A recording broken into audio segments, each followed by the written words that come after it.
Here's how to assemble this smart cat litter box. It's super easy. Take the middle piece and then put the lid pieces on top.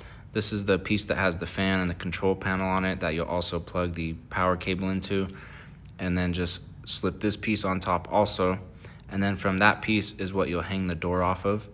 And everything, just push down hard on it once you set it down so it all snaps together. Same thing with the door. Snap the door into place.